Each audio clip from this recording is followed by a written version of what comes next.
대표님, 그러면 강사, 코치로서 탁월함을 하기 위해서, 유지하기 위해서 평소에 어떤 노력과 루틴을 하시는지 궁금합니다. 네, 탁월하신 분들은 너무 많으니까 제가 탁월하다고 하긴 조금 부끄럽고요. 네. 어쨌든 그래도 저도 저답게 가장 잘하기 위해서 하는 것 중에 하나는, 저는 갤럽에서도 배움 테마가 이제 상위에 있어요. 그래서 네. 새로운 공부들을 계속 해나가는 것, 그리고 제가 가지고 있는 내용들, 제가 배운 내용들을 다시 한번 믹스해 보는 것들, 제가 하고 있는 과정에 조금 녹여보는 것들, 이런 것들 많이 하고 있어요. 그래서 예를 들면 리더십 과정에도 강점을 한번 녹여보기, 그리고 일반 코칭 과정에서 컬러를 한번 집어넣어보기, 그리고 어떤 리더십 과정에서는 포인트 오브 뷰를 활용해서 클로징을 다시 한번 만들어보기, 이런 식으로 제가 첫 번째는 공부하는 것, 두 번째는 공부한 것을 지금 과정에 조금 이렇게 버전을 조금 바꿔서 한번 진행해 보는 것, 이렇게 하고 있습니다. 아, 네. 그러면 기업 강사, 코치로서 가장 보람을 느끼실 때는 언제였나요? 가장 보람을 느낄 때는 이게 참 부끄러운데요. 입금되었을 때? 네. 네, 부끄러운데 네. 항상 제가 강사로서 하는 생각 중에 하나는 내가 과정에 남지 않기를.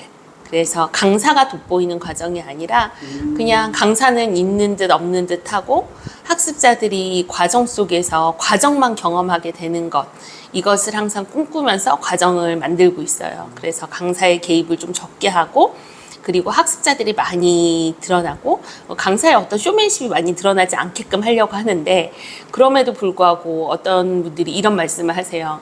강사님 아무것도 안 하시는 것 같은데 왜 이렇게 과정이 좋죠? 이런 얘기를 할 때 무슨 말씀이세요? 제가 아무것도 안 한다뇨? 저 얼마나 열심히 하고 있는데요? 막 이렇게 웃으면서 말씀을 드리긴 하지만 이렇게 누군가가 과정이 너무 좋았어요 라고 이야기해 주실 때 되게 감사하고 되게 즐거움이 있는 것 같아요. 그리고 어떤 분들은 어떻게 알고서, 저는 이렇게 자기 홍보도 많이 지금까지 해오지 않았는데 어떻게 저를 찾으셔서 뜬금없이 연락을 주시는 거예요. 그때 강사님한테 배운 거 이렇게 적용했더니 너무 효과가 있었어요. 이렇게 말씀을 주실 때 가끔 일어난 일이지만, 그때 정말 내가 이 일을 하는 것 자체가 나에게 되게 축복이구나 라는 생각을 하게 되는 것 같아요. 축복이랄 정도로 나를 드러내지 않고 학습자들이 중심이 되는 그런 말씀이시네요. 그러면 반면 또 기업 강사로서, 코치로서 하시면서 가장 힘들었을 때는 어떤 때가 있었나요? 힘들 때 많죠. 그래요? 많죠. 네. 우선 이게 일이라는 게 그런 거 있잖아요. 우선 저희는 1시간, 2시간을 하더라도 멀리까지 이동해야 되고 이런 것들. 그래서 나이가 들면서 진짜 젊을 때는 안 그랬거든요. 네. 작년까지도 안 그랬는데 체력이 좀 딸린다라는 느낌이 들 때, 그럴 때가 조금 있는 것 같고, 그리고 저의 건망증이 좀 힘들어요.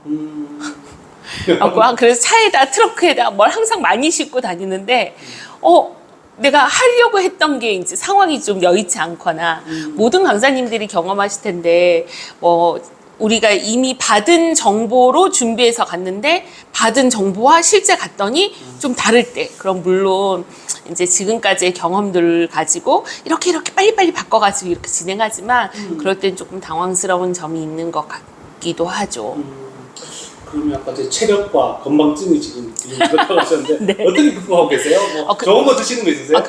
그럼요. 비타민 열심히 먹고, 네. 요즘 또 레몬 좋다고 해서 레몬 열심히 먹고, 그리고 놀랍게도 제가 여러 관심사가 있잖아요. 네. 그래서 제가 황제내경도 되게 열심히 보고, 네네.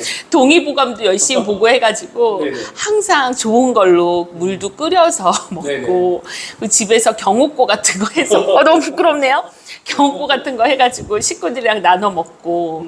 그래서 지금 관심 있는 것 중에 하나는 이 건강과 관련된 건데 정보가 너무 많다. 그래서 이쪽이랑 관련해서 제가 학위를 딸 것까지는 아니겠지만 이쪽 공부를 조금 더 하고 싶다.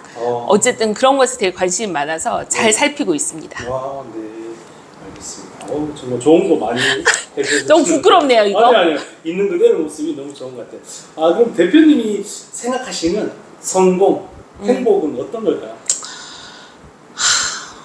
그쵸. 이 성공과 행복에 대해서 너무 많은 사람들이 얘기했잖아요. 그 수많은 표현들을 되게 좋아해요. 어떤 사람은 성공은 내가 좋아하는 사람이 날 좋아하는 것이다 라고 얘기했고, 어떤 사람은 나이 들어갈수록 사람들이 점점 더 나를 많이 좋아하게 되는 게 성공이다 라고 이야기하기도 했고, 그리고 제가 굉장히 좋아하는 버나드 쇼는 이런 말을 하기도 했잖아요. 내가 다음 세대에 이 횃불을 넘겨주는 것. 그래서 정말 불꽃처럼 타오르다가 이 횃불을 넘겨주고 싶다. 이런 말을 했던 것처럼 그 좋은 말들이 너무 많은 것 같아요. 하지만 저에게 성공과 행복이란 오늘 하루 내가 잘 살았다. 그리고 내가 잘 저물어 가고 있다라고 느끼는 것인 것 같아요. 대표님 평소 에너지 관리랑 시간 관리는 어떻게 하시는지 궁금합니다. 그쵸. 에너지 관리는 할 수 있는 방법 되게 다양하게 많이 있는 것 같아요. 우선 저는 오라소마도 많이 하고, 그리고 아로마 테라피 좋아하니까 아로마도 많이 하고, 그리고 싱잉볼이 있으니까 싱잉볼 하고, 그리고 저는 개인적으로 종교가 있으니까 기도도 하고, 네, 그렇게 에너지 관리는 많이 하고 있고요. 그리고 확실히 에너지 관리에 되게 좋은 건 자연 속에 있을 때 되게 굉장히 좋은 것 같아요. 그래서 산책하는 거, 산책하면서 좋은 음악 듣고, 네, 그런 것들 하고 있습니다. 네, 알겠습니다. 최근 뭐 강의도 많이 하시고 기업 코칭도 많이 하시는데 기업에 나타난 최근 트렌드는 어떤 것일까요? 앞으로 어떤 방향으로 갈 건지 궁금합니다. 아무래도 저는 이제 리더십과 관련해서 말씀을 드려보자면 어떻게 보면 노동시장 자체가 이제 MZ세대가 주요 노동시장의 주축이 되었잖아요. 그러다 보니까 조직들도 어떻게 보면 인재를 채용한다가 아니라 요즘 인재를 영입한다라고까지 이제 표현이 되기 시작한 것 같아요. 그래서 훌륭한 인재를 어떻게 채용하는가, 그리고 훌륭한 인재를 어떻게 우리 조직에 잘 이렇게 지속적으로 우리 조직과 함께 할 수 있게 하는가 하는 게 핵심인 것 같고, 그런 측면에서 리더십도 조금 변화되지 않나라는 생각이 좀 듭니다. 예전에 우리가 한때 이런 교육 다 받았었어요. 이순신 리더십, 세종대왕 리더십, 네네. 뭐 프랭클린 리더십, 뭐 그리고 뭐 정주영 리더십 이런 거 있었단 네네. 말이에요. 근데 생각해 보면 그분들의 어떤 리더십은 그 시대에, 그 조직에, 그리고 그때 내가 데리고 있었던 팔로워들과 관련해서 아무래도 영향을 미쳤던 거였잖아요. 그래서 지금 생각해 보는 건 결국은 우리 팔로워들이 필요로 하는 게 무엇인가라고 하는 건 거예요. 근데 제가 이런 질문들 가끔 여쭤보거든요. 우리가 역사 속에서 경험해 본 가장 최고의 리더는 누구냐라고 이야기 여쭤보면 굉장히 다양한 대답이 나와요.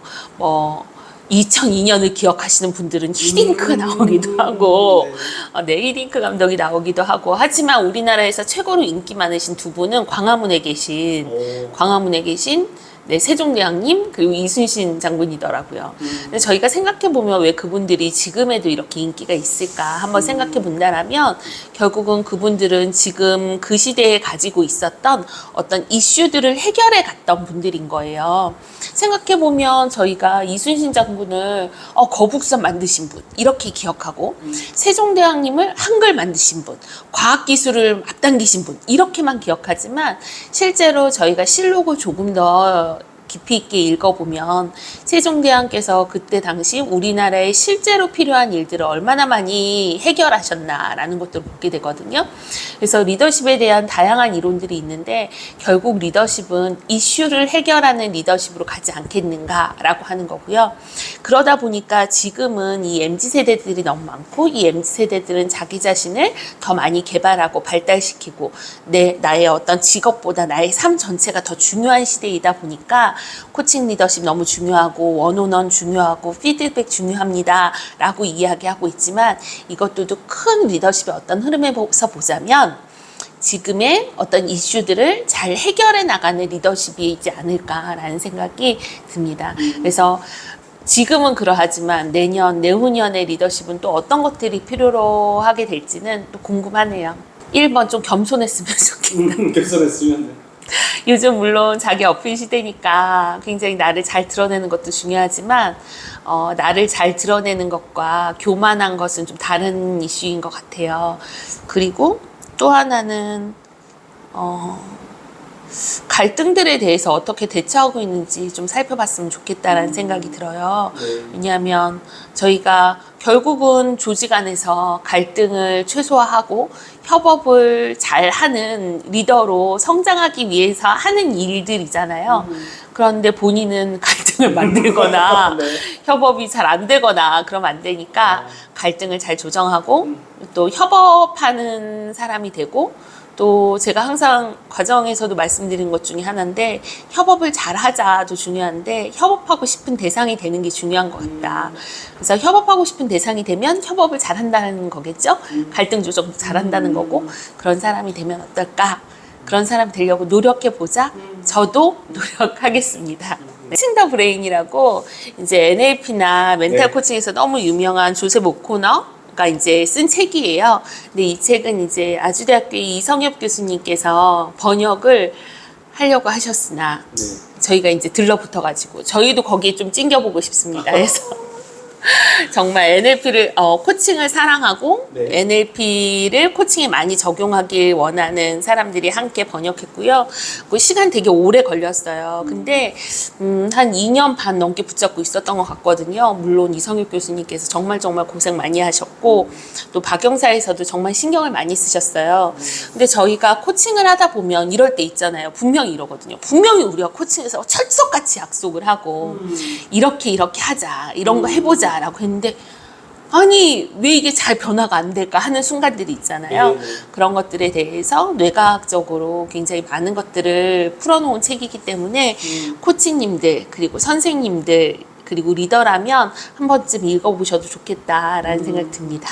습관 형성이 잘 안 되는 분이 읽어보는 게 좋겠네요, 그죠?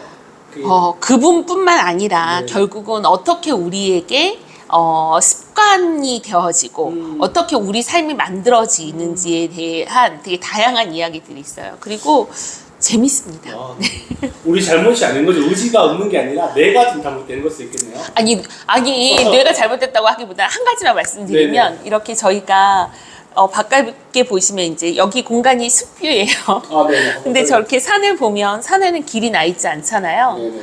산에는 길이 나 있지 않은데 우리가 길을 한번 내고 나면 네. 그 길이 점점 더 견고해지잖아요. 네네. 그래서 우리의 뇌도 그렇게 길이 만들어진다라고 생각해 주셨으면 좋겠어요. 그래서 네. 우리가 코칭을 하고 코칭을 하면서 뭔가 삶에서 새로운 부분들을 만들어 간다는 건 없던 길, 이미 있던 길이 있지만 그 길 말고 새로운 길을 우리가 만들어 보려고 하는 거기 때문에 시간과 에너지가 많이 들 수밖에 없다라는 이야기를 비롯하여 네네. 네, 굉장히 다양한 이야기들이 있으니까요. 한번 보셔도 좋을 것 같아요. 네.